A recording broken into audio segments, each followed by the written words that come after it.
Good morning all of you. मैं रजनीश शर्मा कोणार्क परिवार में आपका बहुत बहुत स्वागत करता हूँ। ठीक है ना। अभी चलिए, अभी हम स्टार्ट कर रहे हैं यहाँ पर लाभ हानि।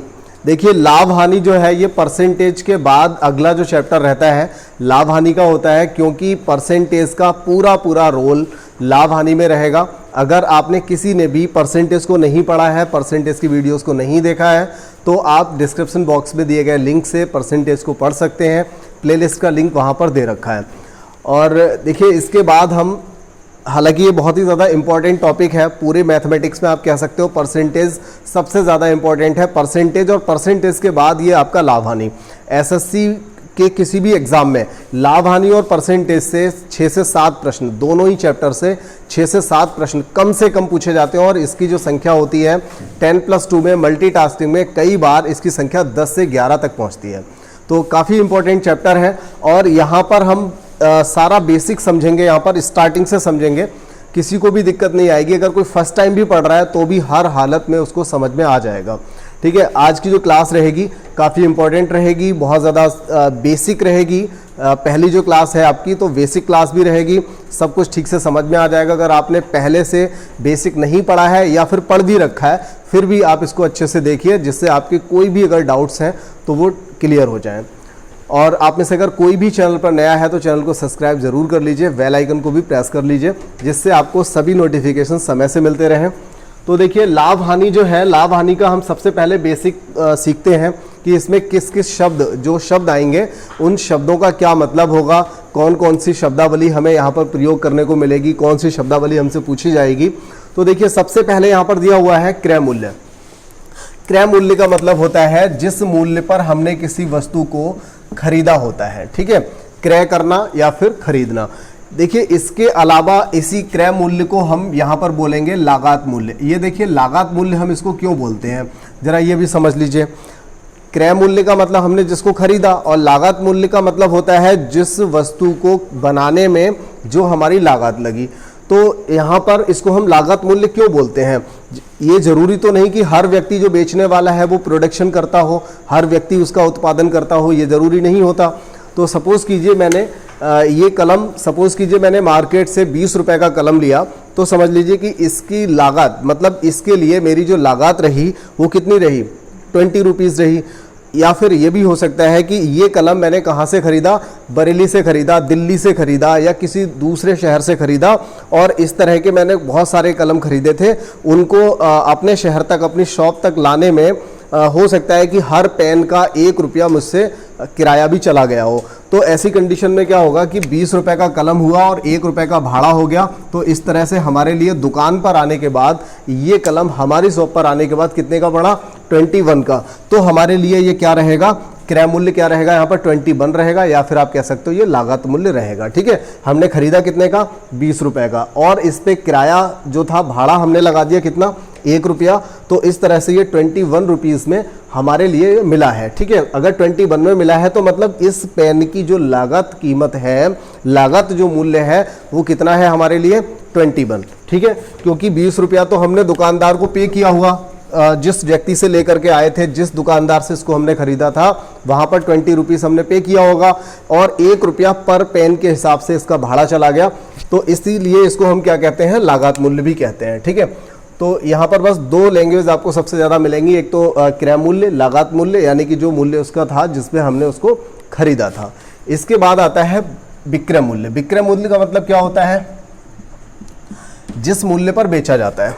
देखिए, कलम हम 20 रुपए का लेकर के आए थे, कलम कितने का लाए थे, 20 रुपए का। अगर ये कलम हम 20 रुपए का लाए थे तो हमारे लिए तो इसका रहा क्रय मूल्य कि हम इसको कितने का लाए हैं, 20 रुपए का। लेकिन जिस व्यक्ति ने ये बेचा होगा, उस व्यक्ति ने कितने का बेचा, 20 रुपए का, तो उसके लिए इस कलम का जो विक्रय मूल्य रहेगा वो कितना रहेगा, 20 रुपीज़ रहेगा। मतलब जो व्यक्ति, अब जब एक व्यक्ति खरीद रहा है तो एक व्यक्ति बेचेगा भी।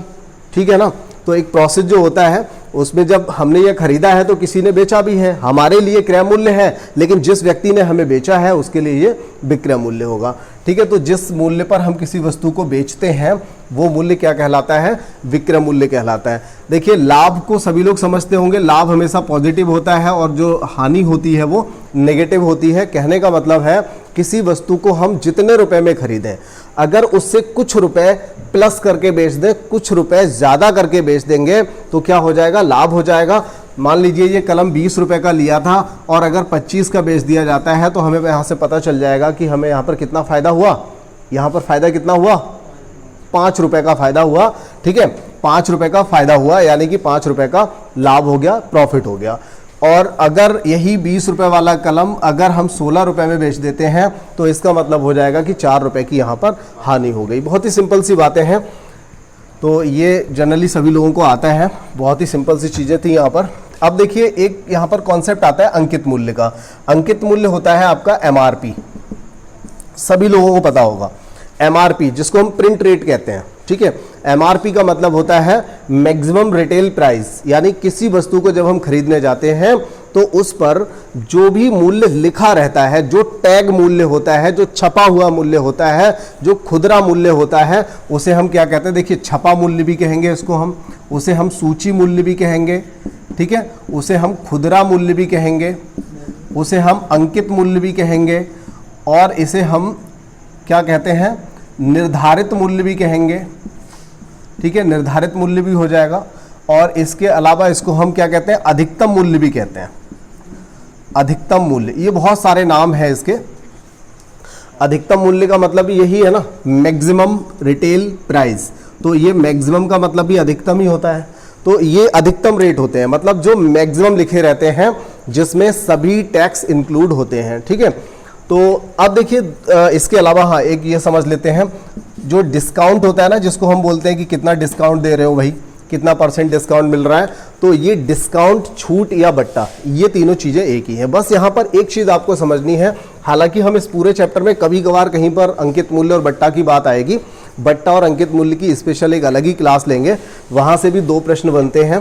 तो अभी फिलहाल आपको बस एक बात बहुत अच्छे से समझनी है, वो ये है कि लाभ और हानि की जो गणना होती है ये हमेशा हम कौन से मूल्य पर करेंगे, तो ये हमेशा हम करेंगे क्रय मूल्य पर। कैसे, जब हमें किसी को ये निकालना है कि किसी वस्तु को बेचने पर हमें कितना लाभ हुआ या फिर कितना हानि हुई, तो हमें ये पता होना चाहिए कि भाई हमने इस वस्तु को बेचने के लिए या इस वस्तु को खरीदने के लिए या बनाने के लिए हमने कितनी लागत लगाई थी। जब तक हमें यही नहीं पता है कि इस वस्तु को बनाने के लिए हमारा पैसा कितना खर्च हुआ, तब तक हम ये कैसे निकालेंगे कि हमें लाभ हुआ या फिर हानि हुई। ठीक है, मान लीजिए हमने कलम ये 30 रुपए का बेचा, बताओ कितना लाभ हुआ। अब आपको ये तो पता होना चाहिए कि आखिर ये कलम था कितने का, आप लेकर के कितने का आए थे, आपने इस कलम को बनाया कितने में था। जब तक आपको ये नहीं पता है आप कैसे निकाल पाएंगे कि जो फायदा हुआ वो कितना हुआ। भाई 30 रुपए का बेचा, बताइए कितना लाभ हुआ। अब आपको ये बताना पड़ेगा कि कलम था कितने का। अगर आप कहेंगे 25 का था तो 5 का लाभ हुआ, आप कहेंगे 20 का था तो 10 का लाभ हुआ। तो इसी तरह से हानि वाली कंडीशन में भी होता है, कहा जाएगा भी बताइए 18 रुपए का बेचा तो बताइए कितनी हानि हुई। अब ये तो पता होना चाहिए कि ये खरीदा कितने का था। बात क्लियर हो गई, ठीक है। अब इसके बाद देखिए जो डिस्काउंट होता है ये हमेशा हम अंकित मूल्य पर इसकी गणना करते हैं, अंकित मूल्य पर, क्योंकि जब डिस्काउंट हमें मिलता है तो डिस्काउंट हमें हमेशा कौन से रेट पे मिलता है, जो रेट लिखा होता है। आप पुस्तक लेने जाते हो, जब भी कोई किताब लेने जाते हो तो आप कहते हो कि ये कितने की होगी, तो 20% या 10%, 25%, 30%, जैसा भी डिस्काउंट आपको मिलता है वो डिस्काउंट आपको कौन से रेट पे मिलता है, जो रेट आपकी किताब पर छपा होता है।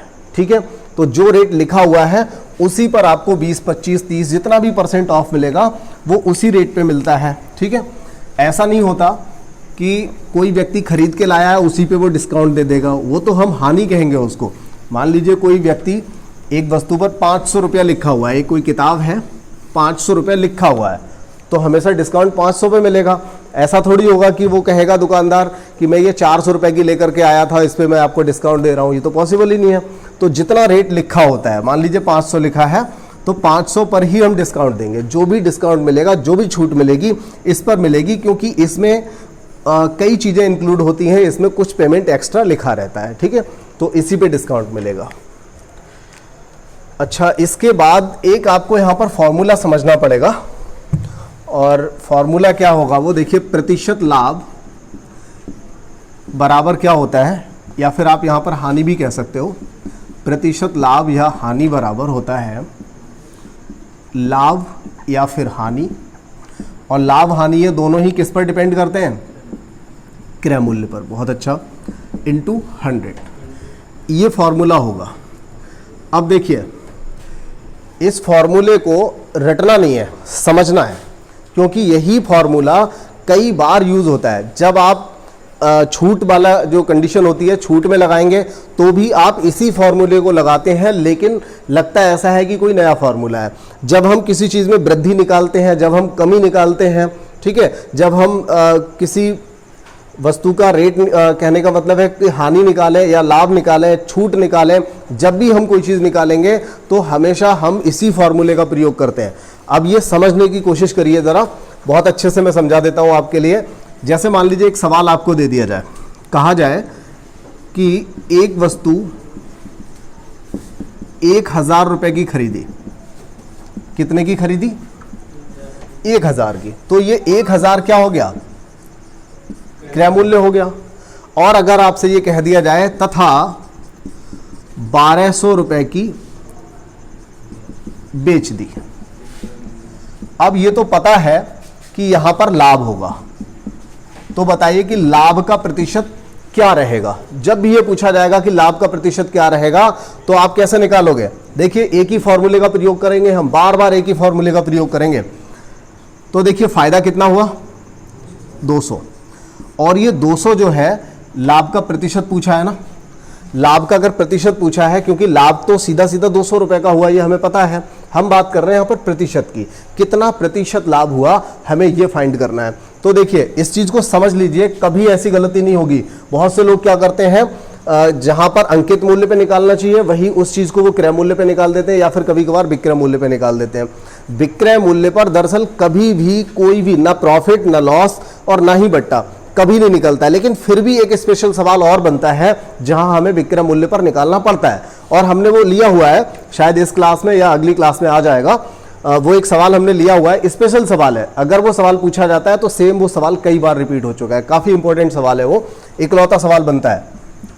चलिए, तो देखिए 1000 रुपए की वस्तु को अगर हम 1200 रुपए में बेच रहे हैं तो इसका मतलब ये हुआ कि हम यहां पर कितना प्रतिशत लाभ कमा रहे हैं। इसके लिए हम देखेंगे कि फायदा हमने कितना ले लिया, 200 रुपए का। अच्छा, ये फायदा हमने लिया कौन से रेट पे है? तो किस पे लिया है? 1000 पे, इंटू 100। ठीक है, क्या होगा? इससे काटेंगे 5 और 5 से काट देंगे तो 20% आंसर आ जाएगा। आपने क्या लगाया? आपने लगाया कितनी वृद्धि हो गई थी रेट में, या कितना लाभ मिला था, और लाभ लेने से पहले प्रारंभिक मूल्य था कितना, प्रारंभिक मूल्य कितना था। तो वो कितना था? 1000, वो आपने बटे में लगा दिया, इंटू 100 हो गया। ठीक है, बात क्लियर हो गई। इसके बाद अगर इसी सवाल में हम यहां पर चेंज कर दें, यहां पर हम हानि का प्रतिशत पूछें और इस वस्तु को बेच दें 850 रुपए में, फिर क्या होगा? एक वस्तु को 1000 में खरीदा, 850 में बेचा, हानि कितने की हो गई? 150 रुपए की। सिंपल से सवाल है ये। इस तरह का जो सिंपल सा सवाल मैं अभी बता रहा हूँ, ये बहुत ही बेसिक जो आपके एग्जाम रहते हैं ग्रुप डी वगैरह के, ग्रुप डी रेलवे का नहीं, इसके अलावा बहुत सारे ग्रुप डी की काफ़ी भर्तियाँ ऐसी होती हैं जिनमें इस तरह के सवाल मिलते हैं। तो पहली क्लास जो है, ये वाली क्लास आप ये समझ लीजिए, जो अभी विधानसभा में एक 4th क्लास के लिए कोई एक वैकेंसी आई हुई है, सर्वाइवर करके एक आई हुई है, तो 10 वैकेंसी है उसमें। इस तरह के सवाल आपको एक नहीं 4-6 सवाल इस चैप्टर से मिल जाएंगे। बहुत सारे सवाल आते हैं इस चैप्टर से, छोटे छोटे एग्जाम में बहुत सारे, और आर्मी वाले पेपर में हर हालत में ऐसा प्रश्न रखा हुआ मिलता है, डेफिनेट मिलता है। देखिए 1000 रुपए की वस्तु को हमने क्या किया? 850 में बेचा, यानी कि 150 रुपए का नुकसान हुआ। इस नुकसान को झेलने से पहले ये वस्तु थी कितने की? 1000 की। तो आपने बटे में फिर से क्या लगा दिया? क्रय मूल्य लगा दिया। ठीक है, क्या करेंगे? 2 जीरो से 0 काटेंगे, 1 जीरो से 0, और यहां से 15% आंसर आ जाएगा। अब देखिए, अगर इसी सवाल को हम फिर से चेंज कर रहे हैं, हमने इसी सवाल में, देखिए हम बार बार एक ही सवाल में चेंज करेंगे। सपोज कीजिए किसी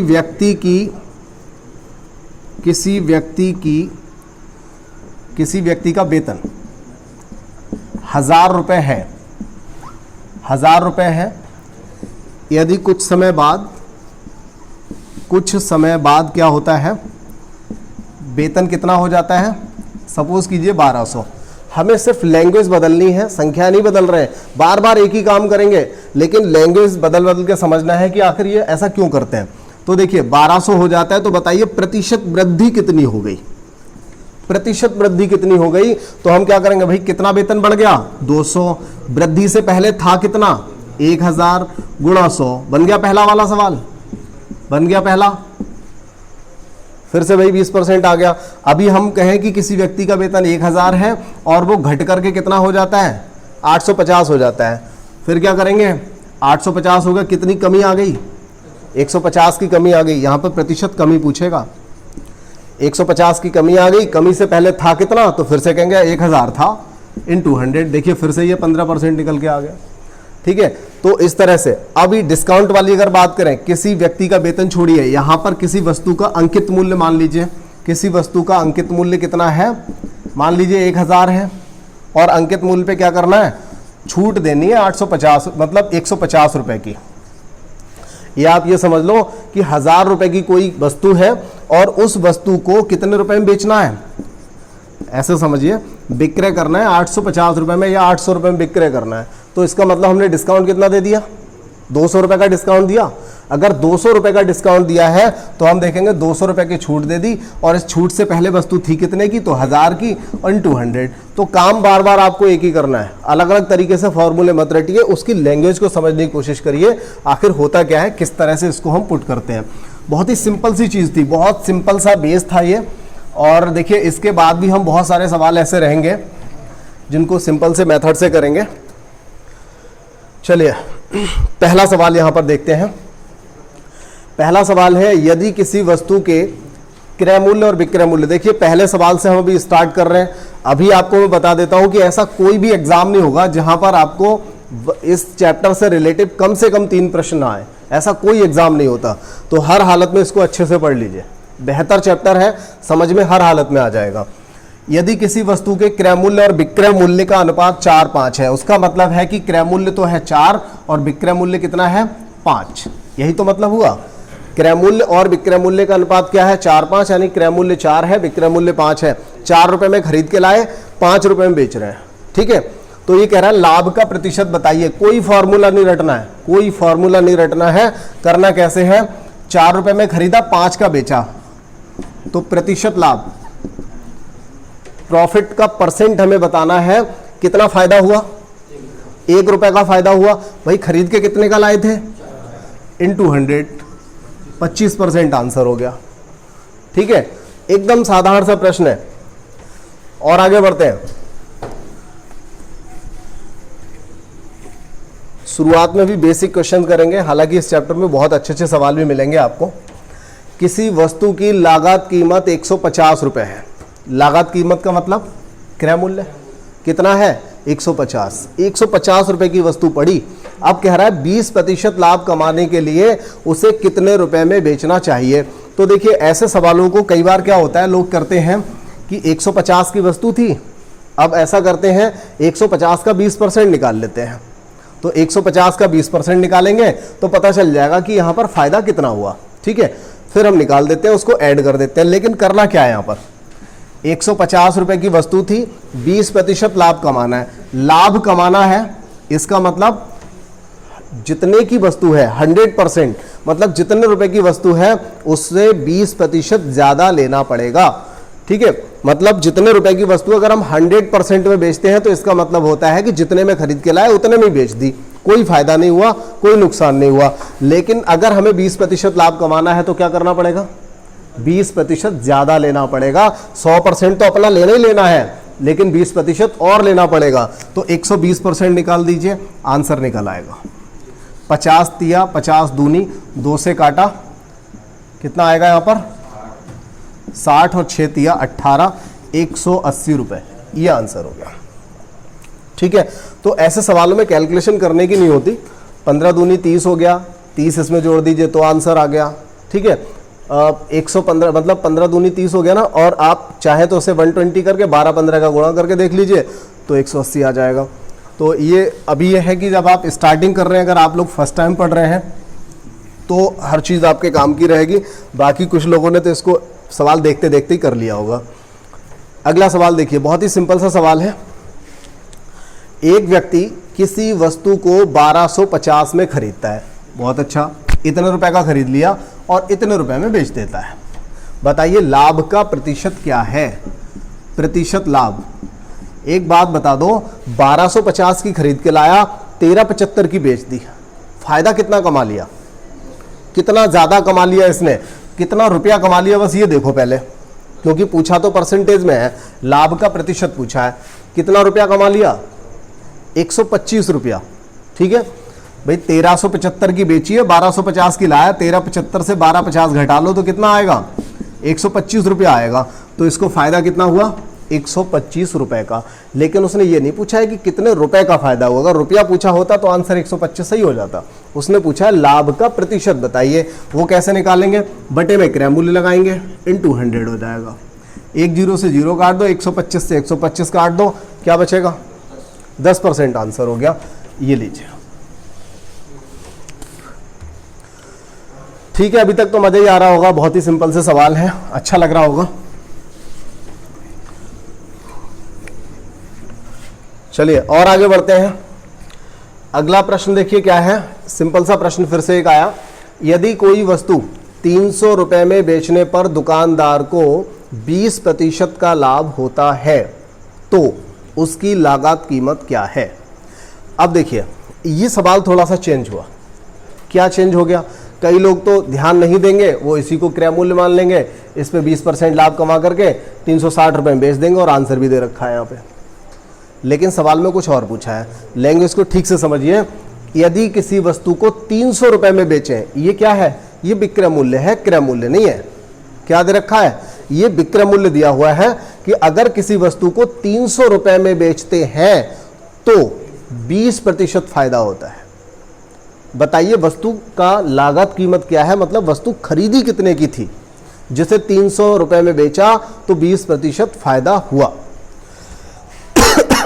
देखिए अब हमें ऐसे सवाल को करना कैसे, तरीके बहुत सारे हो सकते हैं, लेकिन हमें करना कैसे है? किसी वस्तु को 300 रुपए में हमने बेचा, 300 रुपए में बेचा, क्या हुआ? 20% लाभ हुआ। एक बात बता दो, जब भी हम 20% लाभ पर बेचते हैं तो कितने परसेंट में बेचते हैं?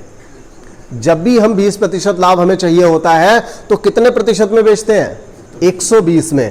यानी कि जो 300 रुपए में बेचा था ना, तो 120% में बेचा होगा, तभी तो 20% लाभ हुआ होगा। क्लियर हो गई बात? क्या कहा जा रहा है? यदि किसी वस्तु को 300 रुपए में बेचते हैं तो दुकानदार को 20% लाभ होता है, यानी कि 300 रुपया जब बेचा तो उसमें 20% प्रॉफिट भी इंक्लूड था। तो 120% बराबर 300 हो गया, 100% निकाल दीजिए। यहां से 300 बटे में ये वाली संख्या आ जाती है, ये वाला 100 इधर चला जाएगा, एक जीरो से एक जीरो हटा लीजिए। अब 6 से काट लो, 6 दूनी 12 और 6 पंजे 30, 2 से इसे भी काट लो, 50, दोनों का गुणा कर दीजिए, 250 आंसर हो जाएगा। 50 पंजे 250 रुपए। ठीक है, बात समझ में आ गई। अगला सवाल फिर से देख लेते हैं, इसी तरह का सवाल रखा होगा, उम्मीद यह है। जब भी सवाल थोड़ा बदलेगा पैटर्न भी चेंज होगा। तो देखिए ये सवाल तो थोड़ा सा बदल गया है। ठीक है, पहले इसको करते हैं, छठे सवाल को करते हैं। क्या दिया है? एक वस्तु रुपए 3100 में बेचने पर सोनू 24% लाभ कमाता है। पिछले सवाल जैसा ही है, 3100 रुपए में बेचा, 3100 रुपए में बेचा तो क्या हुआ? 24% का लाभ हुआ। इसका मतलब यह हुआ उसने 124% में बेचा होगा। कितने रुपए में? 3100 रुपए में। ठीक है, लागत कीमत पूछी हुई है, मतलब 100% बताना है हमें। ठीक है, देखिए इसमें क्या शामिल है? प्रॉफिट। तो जब प्रॉफिट वाले का हम 100% निकालेंगे तो क्या निकलेगा? क्रय मूल्य, क्योंकि क्रय मूल्य किस पे डिपेंड करता है? प्रॉफिट पे। या फिर प्रॉफिट किस पे डिपेंड करेगा? क्रय मूल्य पे। ठीक है, तो यहां पर प्रॉफिट या लॉस कुछ भी होता, हानि होती, तब भी अगर हम उसका 100% निकालेंगे तो हमेशा क्रय मूल्य ही निकलेगा। इस बात का ध्यान रखना है। तो देखिए 3100 बटे में आ जाएगा 124, ये 100 इधर चला जाएगा। अब इसको कैसे काटेंगे?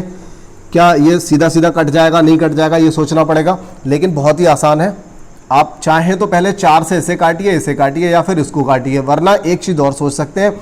31 एकम 31 और 31 चौका 124, ठीक है। और 4 से काट दीजिए, 25 हो गया, और 25 का गुणा 100 से कर दिया तो 2500 आंसर हो गया। एकदम सिंपल कैलकुलेशन। और 31 का पहाड़ा याद नहीं है तो पहले एक बार 4 से काट लो, जब इसे 4 से काटोगे अपने आप यहाँ पर 31 आ जाएगा, फिर तो 31 से 3100 को काट ही दोगे, बहुत आसान हो जाएगा। चलिए इसके बाद हम 5वां प्रश्न कर लेते हैं। इससे पहले एक हमने प्रश्न छोड़ दिया था, बहुत ही अच्छा प्रश्न था। किसी वस्तु के 4% और 3%, ये जो सवाल होते हैं ना एकदम सिंपल से सवाल होते हैं, कुछ भी नहीं होता इन सवालों में, लेकिन समझना पड़ता है। किसी वस्तु के 4% और 3% लाभ पर बेचे गए विक्रय मूल्यों का अंतर 3 रुपया है। इसने क्या कह दिया? इसने कहा एक वस्तु है, उसको 4% लाभ पर या फिर 3% लाभ पर बेचा गया। तो अब बताइए, जब एक ही वस्तु को आप एक व्यक्ति को दे देंगे, मतलब दुकानदार जो है उसने क्या किया, एक व्यक्ति गया उसको तो दे दिया 3% पे, इसे एक दूसरा व्यक्ति गया इसे दे दिया 4% लाभ पे। इसका मतलब क्या हुआ, जब वस्तु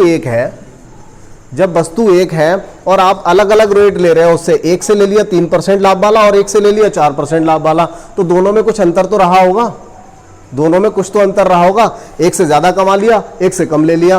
तो देखिए 4% और 3%, यानी कि 104% इससे लिया होगा, 103% इससे लिया होगा, लेकिन जो भी हो दोनों का जो अंतर है वो तो 1 ही % रहेगा। दोनों का अंतर क्या रहेगा भाई, दोनों का अंतर क्या रहेगा, 1% रहेगा, क्योंकि एक बेचा 104% पे, एक ने बेचा 3% पे, 103% पे, तो दोनों का डिफरेंस क्या रहेगा, 1% का अंतर आएगा। और वो कह रहा है कि इनकी जो वस्तु थी उस पर 3 रुपए का अंतर आ रहा था, यानी कि 1% बराबर क्या हो जाएगा, 3 रुपया। तो हमें क्या निकालना है, 100% निकालना है। 100% बराबर, देखिए इसका ये 3 गुना है तो इसका 3 गुना यहां पर आंसर हो जाएगा, ये हमारा आंसर रहेगा। अब यही सवाल जो सामने आपके रखा हुआ है, यही सवाल एसएससी एफसीआई में, एसएससी के थ्रू एफसीआई में फूड इंस्पेक्टर के एग्जाम में आया हुआ प्रश्न था। एक कमीज को, एक दुकानदार एक कमीज को 3% तथा 4% के लाभ पर बेचता है, उनका जो दोनों के विक्रय मूल्य का अंतर 1 रुपया 50 पैसा है, तो कमीज की कीमत बताइए। सेम यही प्रश्न था, यहाँ वस्तु कह दिया वहां कमीज कह दिया, 3 4 सेम था, 3 की जगह 1.5 कर दिया, ठीक है। एकदम सिंपल सा 150 आंसर आ रहा था उसका भी। तो ये बात आपको समझ में आ गई होगी। क्या बात आई समझ में, कि अगर किसी एक व्यक्ति को हमने 4% लाभ पर बेचा, एक को 3 पर बेचा, यानी कि दोनों के मूल्यों में जो अंतर रहेगा वो 1% का रहेगा, और वही मूल्य का जो अंतर है उसकी वजह से उनके विक्रय मूल्यों का जो अंतर आया वो 3 रुपये आ गया, यानी 1% बराबर क्या हो गया, 3 रुपया, ठीक है। तो 100% बराबर 300 हो जाएगा। चलिए और आगे देखते हैं।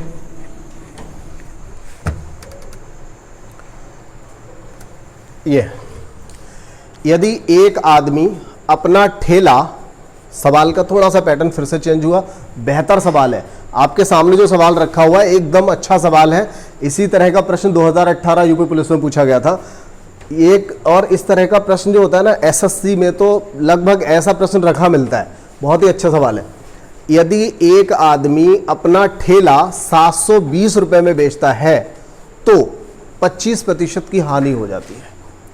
मतलब क्या हुआ, किसी व्यक्ति ने अपना ठेला जो था 720 रुपए में बेच दिया, तो क्या हुआ, उसको 25% हानि हुई। मतलब वो तो अपना पूरा रुपया भी ना ले पाया, वो अपना पूरा रुपया नहीं ले पाया। जब उसने 720 रुपए में बेचा तो उसे 25% तो छोड़ना पड़ गया अपना, यानी कि अपने टोटल रुपए का जो भी उसकी लागत थी उसमें से सिर्फ उसे 75% रुपया मिल पाया।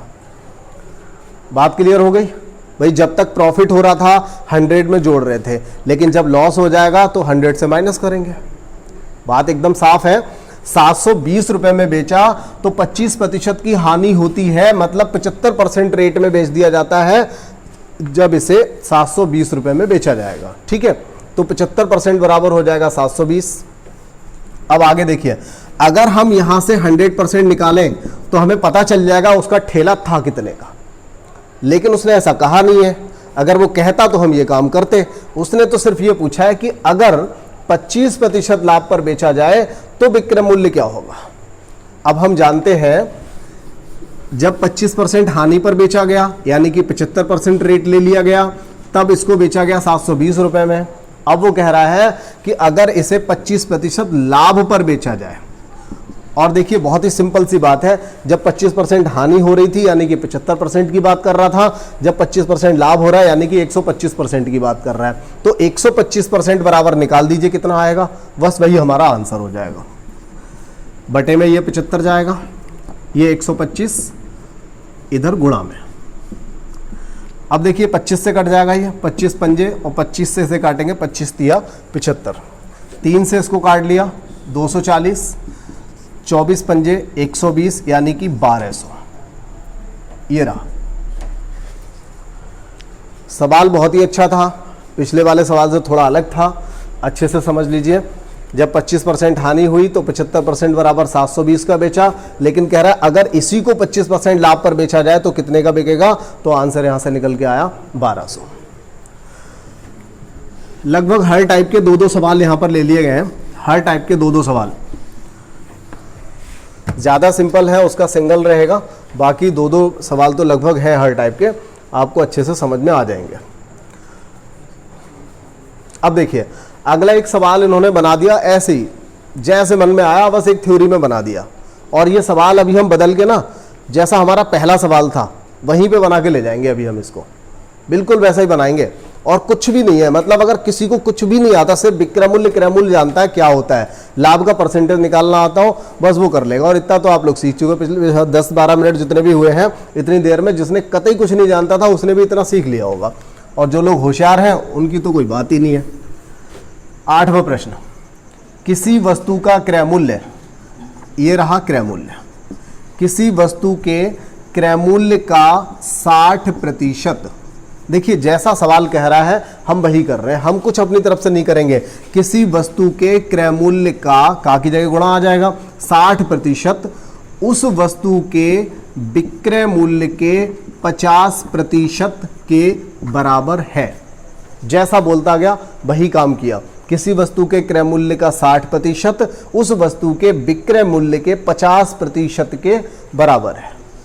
ठीक है, अब क्या करना है, अब बचा ही क्या करने के लिए, 100 से 100 हटा दो, 1 0 से 1 0 हटा दो। तो यहां से क्रय मूल्य, इस विक्रय मूल्य को अगर इधर लेके आएंगे तो कहां आएगा, बटे में आएगा। इधर 5 तो बचेगा ही, ये वाला 6 इधर लेके जाएंगे तो बटे में। ये कौन सा सवाल बन गया, जैसा हमारा पहला सवाल था कि क्रय मूल्य और विक्रय मूल्य का जो अनुपात है वो 4-5 है, यही दे रखा था ना पहले सवाल में। यहां पर क्रय मूल्य और विक्रय मूल्य का अनुपात क्या आ गया, 5-6 आ गया। ठीक है, और बहुत ही आसान हो गया। देखिए इसको भी आप सीधा सीधा 20% लिख सकते हो, इसका आंसर रहेगा 20%। कैसे लिख दिया, इससे ये 1 ज़्यादा है और 1 जो होगा 5 का 20% के बराबर होगा। तो ये कैलकुलेशन करते करते सबको आ जाता है, लेकिन हम यहाँ पे लिख लेते हैं कैसे हो रहा है। 5 रुपए की चीज़ को 6 में बेचा जा रहा है, ये क्रय ये विक्रय। 5 की चीज़ को कितने में बेचा जा रहा है, 6 रुपये में। फ़ायदा कितना हो रहा है, 1 रुपये का। वस्तु खरीद के कितने की लाए, 5 रुपए की। बटे में तो हमेशा क्रय मूल्य आएगा, इनटू 100 हो गया। 5 से इसको काट दीजिए, 20% आंसर हो गया। ये देखिए लाभ होगा, ये तो पक्का है। 5 की खरीदी है, 6 की बेची जा रही है, लाभ होगा, हानि का तो मतलब ही ना होता। चलिए और आगे बढ़ते हैं।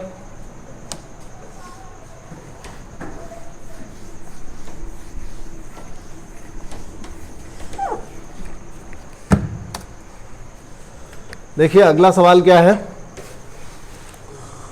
200 रुपए की कीमत, लागत कीमत की वस्तु को 10% हानि पर बेचा जाता है।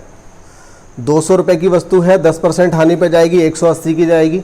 यदि विक्रय कीमत 5% और कम कर दी जाए तो विक्रय मूल्य कितना हो जाएगा, 180 का 5% और घटा दो, 171 आंसर आ जाएगा। ठीक है, एकदम सिंपल सवाल है, कुछ भी नहीं है सवाल में, लेकिन फिर भी लिख के ही करना पड़ेगा। तो फिर देखिए, कोई वस्तु 200 रुपए की थी, 10% हानि पर बेची जाती है, 10% हानि पर बेच देते हैं, बेच दिया, 10% हानि पे बेच दिया। लेकिन वो कह रहा है यदि विक्रय कीमत 5% कम कर दी जाए। फिलहाल विक्रय कीमत क्या है, ये वाली, इतने रुपए की खरीदी गई थी, लागत कीमत कितनी थी, 200 रुपए, उसको हमने 10% हानि पर बेच दिया, तो ये विक्रय कीमत हो गई। अब कह रहा है अगर इस विक्रय कीमत को 5% कम कर दिया जाए, जब इस कीमत में 5% की कमी करेंगे तो कितने परसेंट में बेचेंगे? 95% में बेचेंगे।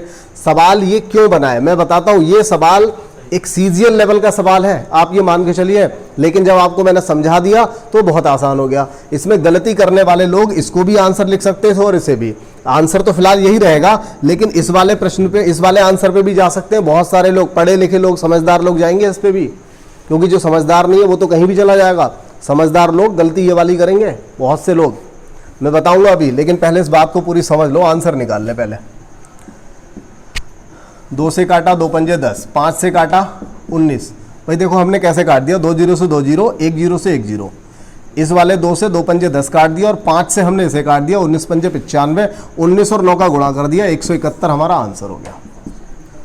ठीक है, लेकिन ये वाला आंसर कैसे हो सकता था? अब कुछ बुद्धिजीवी क्या सोचेंगे, 10% हानि पर बेचा जाता है, अगर विक्रय कीमत को 5% और कम कर दें तो 15% हानि हो जाएगी। 15% हानि हो जाएगी। तो ये कौन सोचेगा? जिसे आता है वही तो ऐसी गलती करेगा, जिसे थोड़ा बहुत आता होगा। तो 5% और 10% 15% हानि, यानी कि 200 रुपए का 15% कम करोगे तो 200 रुपए का जहां 15% कम कर दिया तो 85% में बेच दोगे इकट्ठा और 170 का बिक जाएगा। लेकिन गलती यहां पर क्या हुई? उसने बोला है 200 रुपए की कीमत वाली वस्तु को पहले 10% हानि पर बेचा गया। इसके बाद वो कह रहा है यदि विक्रय कीमत, अब विक्रय कीमत कौन सी हो चुकी है? ये वाली, ये विक्रय कीमत हो चुकी है। अब इस विक्रय कीमत में 5% की और कमी की जा रही है, तो इसमें अगर हम 5% की कमी करेंगे तो 95% रह जाएगा और हमारा आंसर 171 ही सही आंसर होगा। बात क्लियर हो गई? कंफ्यूजन वाला सवाल है ना, 170 लोग कर सकते हैं इसमें। ऐसी छोटी छोटी गलतियां करते हैं और बाद में पछताने के अलावा तो कुछ होता ही नहीं है।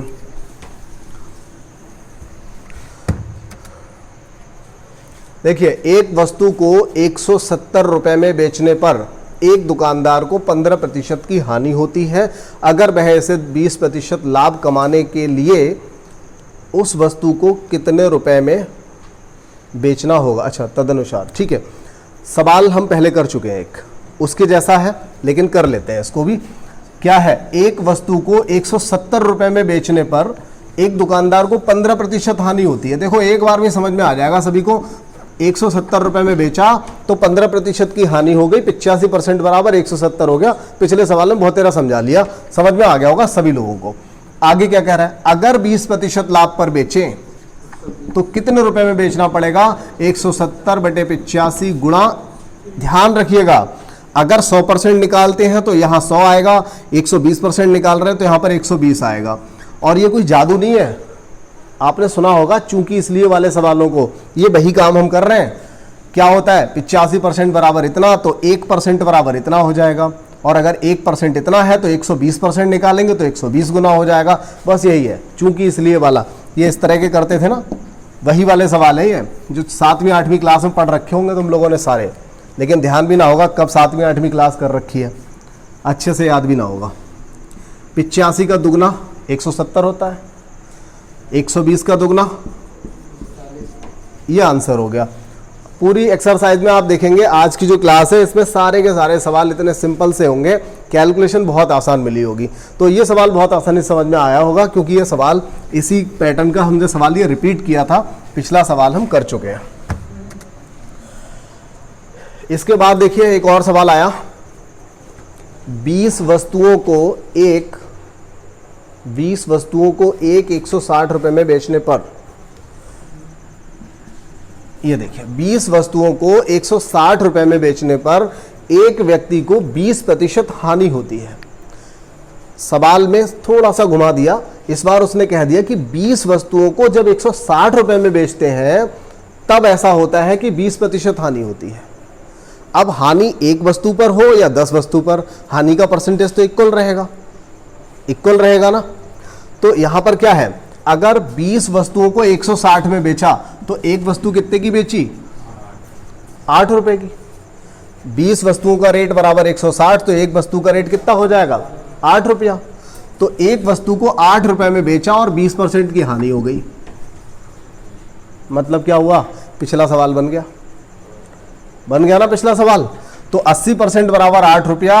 अब वो कह रहा है कि 20% लाभ कमाने के लिए कितने में बेचना पड़ेगा 120। तो 8 बटे में आ जाएगा 80, गुणा में आएगा 120। लेकिन यहां पर कुछ और भी कह रहा है कि 20% लाभ कमाने के लिए 240 रुपए में कितनी वस्तु बेचनी पड़ेंगी। 240 रुपए में कितनी वस्तु बेचनी पड़ेंगी।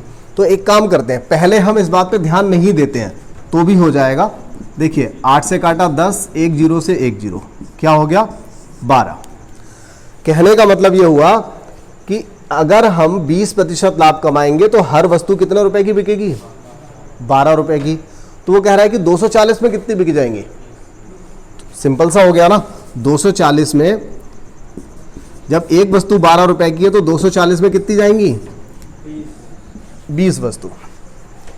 इस तरह से कर सकते हैं, ठीक है ना।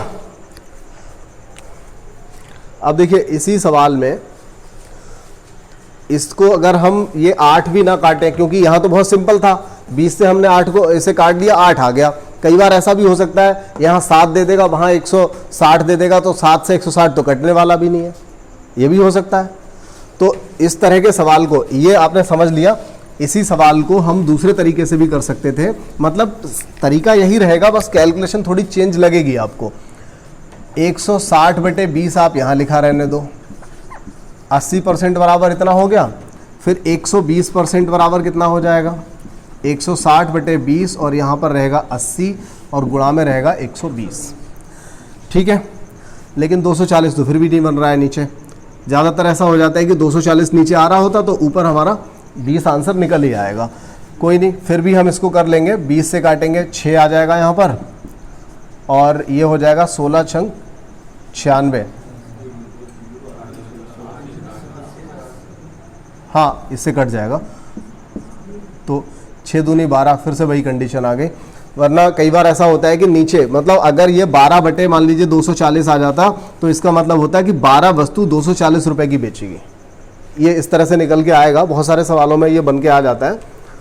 तो फिलहाल तो यहाँ पर कोई नहीं, ये हमने काटा, पहले काट रखा था 8 था और अभी भी इसका मतलब 8 है, तो इस तरीके से निकाल रहे हैं तब भी सेम आ रहा है। चलिए और आगे बढ़ते हैं, 12वां प्रश्न देख लेते हैं। देखिए अभी हम जब तक ये सिंपल से सवाल चल रहे हैं और 2-3 सवालों तक हम यहाँ पर कर रहे हैं। अगली क्लास में हम थोड़े से इससे थोड़ा सा अलग लेवल के क्वेश्चन जब आएंगे तो हम अगले सवालों में, अगली वाली क्लास में करेंगे। अब देखिए ये जो क्वेश्चन रखा हुआ है, संख्याएं शायद चेंज हो सकती हैं। 2018 में यही सवाल रखा हुआ था, वहाँ 1 रुपये में 40 या 1 रुपये में 32 संतरे करके एक सवाल आया हुआ था। समझ लेते हैं कैसा सवाल है, क्या पूछा गया है। ये कह रहा है कि एक व्यक्ति, अब ये सवाल भी पिछले सवाल जैसा है, कुछ भी अंतर नहीं है इसमें, ये समझ लीजिए। एक व्यक्ति 1 रुपये में 36 संतरे बेचता है। अगर 1 के 36 बेचेगा तो एक संतरा कितने का बेचेगा 1 बटे 36 का। ये कोई रटने वाली बात नहीं है। 36 संतरे बराबर 1 रुपया, तो एक संतरा बराबर क्या हो जाएगा 1 बटे 36 रुपया, ठीक है। तो समझने वाली बात है, इसमें कोई ऐसी बात नहीं है, ध्यान रखना है। लेकिन आगे हमेशा ये 1 संतरे बराबर ऐसा नहीं लिखना है। अगर 1 रुपये के 36 हैं तो 1 बटे 36 का 1 संतरा हुआ। तो अगर ऐसा हम बेचते हैं तो 4% की हानि होती है, यानी कि 96% बराबर क्या हो जाएगा 1 बटे 36। समझना पड़ेगा भाई, इंपॉर्टेंट सवाल है। 1 रुपये में 36 संतरे हमने ये बेच दिए, ऐसा करने पर 4% की हानि हो रही है। कोई नई बात तो है नहीं, पिछले कई सवालों से यही लगाते चले आ रहे हैं, ठीक है। 4% हानि हुई। कह रहा है कि अगर 8% लाभ कमाना हो, सिंपल सी बात है, ये चीजें तो रट गई होंगी अब। 108, ठीक है। तो 1 रुपये में कितने संतरे बेचने पड़ेंगे, चलो चेक कर लेते हैं। 1 बटे 36, ये संख्या कहाँ जाएगी, ये 108 कहाँ जाएगा, ऊपर जाएगा गुणा में, हमने 108 लिख दिया। अब देखिए 36 दिया 108 होता है, और 3 से अगर इसे काट दे तो 32 होता है। कितना निकला 1 बटे 32। इसका मतलब आंसर क्या हो गया 32। ऐसे नहीं लगा दिया आप, 1 रुपये में 36, इसका मतलब था 1 रुपए में 32, इसका मतलब था, यही तो पूछ रहा था 1 रुपए में कितने, तो कितने संतरे बेचने पड़ेंगे, 32 संतरे बेचने पड़ेंगे। अभी हम 1 रुपए में ज्यादा दे रहे हैं ना, 36 दे रहे हैं, नुकसान हो रहा है। जब कम संतरे देंगे तो फायदा हो जाएगा। तो अब 1 रुपए में अगर 32 बेचेंगे तो यहां पर फायदा हो जाएगा। बढ़िया सवाल था, मतलब ये पूरी एक्सरसाइज में मैंने ज्यादा टाइम खराब कराई नहीं है। शुरुआत में चीजें आपको बतानी थी क्योंकि हर टाइप के बच्चे समझ रहे होते हैं इसको, हर एक को समझ में आ जाए। टाइम बिल्कुल खराब नहीं किया, एकदम अच्छे लेवल पे आ गए हम बहुत जल्दी से। और देखिए आपके सामने एक बढ़िया सा सवाल एक फिर से आ गया। एक व्यक्ति ने अपनी घड़ी, समझ लीजिएगा पैटर्न फिर से चेंज हो गया है। बहुत ही अच्छा सवाल है, एकदम बेहतरीन सवाल। मैं ये करता कि यहाँ पर एक टाइप के या 2 टाइप के सवाल को लेकर के 30-35 मिनट का वीडियो बना देता, वो भी ठीक नहीं था। लेकिन समझना है आपके लिए, एक चीज़ को आप डबल देख सकते हैं, 2 बार देख सकते हैं, लेकिन समय खराब ना हो, जल्दी से कोर्स कवर हो जाए, उसके लिए देखते हैं। एक व्यक्ति ने अपनी घड़ी, समझना है सवाल को पहले, एक व्यक्ति ने अपनी घड़ी 5% हानि पर बेची। एक व्यक्ति ने अपनी घड़ी को कितने में बेचा, 5% हानि। 5% हानि का मतलब तो 95 होता है, ये बात तो समझानी नहीं पड़ेगी। अब कह रहा है कि अगर वह, अभी क्या हुआ, उसको नुकसान हुआ ना, हानि हुई 5%। अगर वो इस वस्तु का रेट 56 रुपया 25 पैसे अधिक कर देता, अगर वो 56 रुपया 25 पैसे और ज्यादा में बेचता तो उसको क्या होता, 10% का लाभ होने लगता। अब तक उसे क्या हो रहा था, हानि 5% की। तो अगर वो रेट बढ़ा देगा तो क्या होगा, हानि होना बंद हो जाएगी, और ज्यादा बढ़ा देगा तो लाभ होना शुरू हो जाएगा। तो यहां पर क्या हुआ, 10% लाभ होने लगा, यानी 110। अंतर कितना आ गया, रेट में 15% का अंतर आ गया। एक तो 5% हानि हो रही थी, वो हानि होना बंद हो गई, 10% का फायदा होने लगा, यानी 95% से हम सीधा कहां आ गए, 110% पे आ गए, 110 पे आ गए। इसका मतलब यहां पर अंतर क्या रहा, 15% का। अच्छा, ये 15% का अंतर हुआ कैसे, ये इसलिए हुआ क्योंकि वस्तु का रेट कितना बढ़ा दिया, 56 रुपए 25 पैसे। 5% हानि हो रही थी, 10% लाभ होने लगा। ये तो तब हो सकता है जब हम वस्तु का रेट बढ़ा दें, और रेट कितना बढ़ा दिया, 56 रुपया 25 पैसा, यानी 15% बराबर हो जाएगा 56 रुपया 25 पैसा। इधर एक बार देख लेना, ठीक चल रहा है, ठीक है। तो देखिए 15% बराबर इतना हो गया। ये 15% क्या है, लाभ और हानि ही तो है, ये लाभ हानि का अंतर है ना। पूछा क्या है, लागत कीमत क्या है, 100% निकाल दीजिए। तो 56 रुपया 25 पैसा बटे में आ जाएगा 15, ये वाला 100 इधर गुणा में। देखो ये दशमलव जब हटाएंगे ना, ये वाला, तो नीचे 2 जीरो आएंगे, और उन 2 जीरो से ये वाले दोनों जीरो कट जाएंगे, ठीक है। अब 15 से इसको काट लो, सीधा सीधा आंसर आ जाएगा, 15 तिया 45, 11 बचेगा 112, 15 सत्ते 105, और 15 पंजे 75। देखो 375 आंसर होना चाहिए। हाँ ये देखो, ये दे रखा है। क्लियर हो गई बात, अच्छा सवाल था। और इसके बाद एक सवाल और देख लेते हैं इस तरह का, एक सवाल और कर लेते हैं।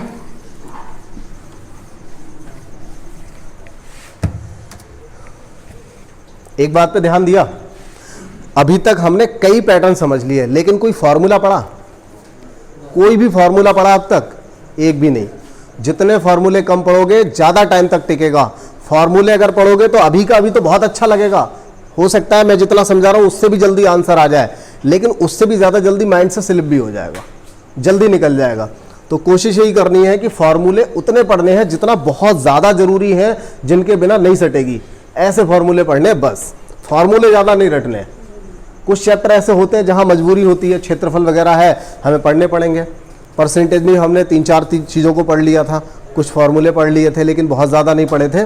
साधारण ब्याज आएगा, एक फॉर्मूले पे सारा निपटा देंगे। चक्रवृद्धि ब्याज एक फॉर्मूले पे, बस एक डिफरेंस वाला एक और बताएंगे। मतलब 3 से 4 फॉर्मूले, वो भी बहुत ही यूनिक फॉर्मूले, पूरा चैप्टर उन पर निपट जाएगा। ऐसा नहीं होगा 10-10, 20-20 फॉर्मूले बता दिए जाए आपके लिए। चलिए खैर, 14वां प्रश्न है, किसी वस्तु को 5% हानि पर बेचने की अपेक्षा 5% लाभ पर बेचने पर 15 रुपया ज्यादा प्राप्त होता है। 15 रुपया ज्यादा प्राप्त होता है, अधिक प्राप्त होता है। सवाल तो सेम है, क्या बोला, 5% हानि हो रही थी, अगर 5% लाभ पर बेचें तो 15 रुपया ज्यादा मिलेगा। मतलब क्या हुआ, 5% हानि 95 हुआ, 5% लाभ 105 हुआ, दोनों का अंतर क्या हुआ 10%। और वो कह रहा है कि अगर 10% जो अंतर है वो किसके बराबर है, 15 रुपए के बराबर है। यही तो कहना चाहता है, समझ लिया। तो आंसर हो गया 100% बराबर। अगर इसका ये 10 गुना है तो इसका 10 गुना यहां पर आ जाएगा। ये आंसर हो गया। कैसा लग रहा है अभी एक बार जरूर बता दीजिए। अच्छा तो लग ही रहा होगा, बस बताते नहीं हो तुम लोग एक अलग बात है, लेकिन बताओगे तो फिर हमें और अच्छा लगेगा। एक बार जब पता चलेगा कि सभी लोगों को ठीक लग रहा है, बढ़िया महसूस कर रहे हैं सभी लोग। चलिए एक आखिरी सवाल आज की हमारी इस क्लास का, 15वां सवाल है कि किसी वस्तु की लागत कीमत पर 20% का लाभ होता है। किसी वस्तु की लागत कीमत पर 20% का लाभ होता है। ये वही सवाल है, पूरी क्लास के लास्ट में ये वही सवाल है जिसमें विक्रय मूल्य पर गणना करवाता है। मैंने कहा था ना कि कभी भी लाभ हानि का जो प्रतिशत है वो विक्रय मूल्य पर नहीं होता है, लेकिन फिर भी एक बार पूछा जाता है। एसएससी और रेलवे में सबसे ज्यादा उठने वाला प्रश्न है ये, सबसे ज्यादा रिपीट होने वाला प्रश्न है ये वाला। देखिए, किसी वस्तु की लागत कीमत पर 20% का लाभ होता है। ये तो सिंपल सी बात हो गई, क्योंकि लागत कीमत पर ही तो 20% का लाभ है, होता है जनरली। लेकिन कह रहा है कि विक्रय मूल्य पर लाभ का प्रतिशत क्या होगा। विक्रय मूल्य पर बताइए, क्रय मूल्य पर नहीं, विक्रय मूल्य पर बताइए। कई बार इस सवाल को कैसे देता है कि किसी वस्तु की विक्रय कीमत पर 20% का लाभ है तो इसका वास्तविक लाभ बताइए। इस तरह से भी देता है, हम अगली क्लास में दे देंगे आपके लिए ऐसा प्रश्न भी। ये दो तरीके से पूछा जाता है और आप 20 किताबें उठा के देख लो, अगर इस तरह का सवाल रखा होगा ना तो हर जगह 20% ही लिखा होता है, हर जगह। और हमने भी नकल मार के लिख दिया यहाँ पे 20%, क्योंकि अगर सवाल आएगा तो मुझे भरोसा है कि ये जो आएगा ना 20% लिख के आएगा, आंसर नहीं। बेटा आंसर की बात नहीं कर रहा हूं मैं, यहां पे 20% देता है, चाहे वो लागत कीमत की बात करे शुरुआत में, चाहे वो विक्रय कीमत की, क्योंकि इस पे दो लैंग्वेज बनती है, इस सवाल की दो लैंग्वेज बनती है और दोनों में ही 20% जरूर दे रखा होता है। इसीलिए हमने 20 दिया। हम यहाँ पे 10 भी कह सकते थे, 50 भी कह सकते थे, लेकिन हमने 20 इसलिए दिया क्योंकि उम्मीद यह है कि अगर कभी भी ये सवाल रिपीट होगा, जब भी सवाल आपके एग्जाम में मिलेगा तो आपको 20% मिलने की उम्मीद 99% है, ये समझ लो। देखिए, अब इस सवाल को हम अच्छे से समझने के लिए क्या करते हैं, मान लीजिए कि लागत कीमत जो है, लागत कीमत है 100 रुपया, तो फिर ये कह रहा है कि 20% लाभ होता है अगर हम उसे लागत, किसी वस्तु की लागत कीमत में 20% लाभ होता है। ठीक है, लाभ कितना है 20% यानी कि 20 रुपया। समझ ले जरा इसको, लागत कीमत कितनी है, हमने मान लिया 100 रुपया है, तो कह रहा है कि लागत कीमत पर 20% लाभ होता है, यानी लाभ जो है वो 20% है किसका, लागत कीमत का। और लागत कीमत है 100 रुपया, तो 100 का 20% कितना हो जाएगा 20 रुपया। इसका मतलब इसको कितने में बेचा गया, इसका मतलब इसे बेचा कितने में गया था 120 रुपए का। 100 रुपए की खरीद के लाए, 20 रुपए का फायदा लिया, 120 में बेच दिया। लेकिन वो जानना क्या चाहता है, प्रतिशत लाभ तो बताइए, जिसमें आपको लिखना पड़ेगा यहां पर लाभ इंटू 100 भी आएगा, लेकिन यहां पर क्रय मूल्य की बजाय वो क्या लिखवाना चाहता है, कह रहा है विक्रय मूल्य पर गणना कीजिए, विक्रय मूल्य पर लाभ का प्रतिशत बताइए क्या होगा। इस बार हमें विक्रय मूल्य पर पूछा है, वैसे होता नहीं है ऐसा, हमेशा क्रय मूल्य पर ही लाभ की गणना होती है, लेकिन पूछा गया है तो करना पड़ेगा। तो देखिए, लाभ कितना हुआ था 20 रुपए का, विक्रय मूल्य कितना था, विक्रय मूल्य कितना था 120, तो यहां आएगा 120 गुणा 100, 20 छक्का 120, 100/6 हो गया, और 100/6 का मतलब 50/3 हो गया, जिसको हम लिख सकते हैं 16.75 या 16.666, कुछ इस तरह का आ जाएगा, 16.66 आएगा। ठीक है, तो यही हो जाएगा।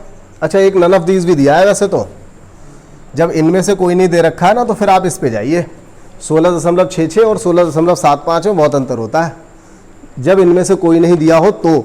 अन्यथा तो हम 16 और 17 में से कुछ भी लगा सकते थे, अप्रॉक्स लगा सकते थे, 17 होता 17 लगा देते, 16 होता 16 लगा देते, लेकिन जब इनमें से कोई नहीं दिया है तो आपको इधर जाना पड़ेगा, क्योंकि ये 16.66 रहेगा, 16 सही 2/3 रहेगा। ठीक है, तो ये जो सवाल था एक बेहतर सवाल था।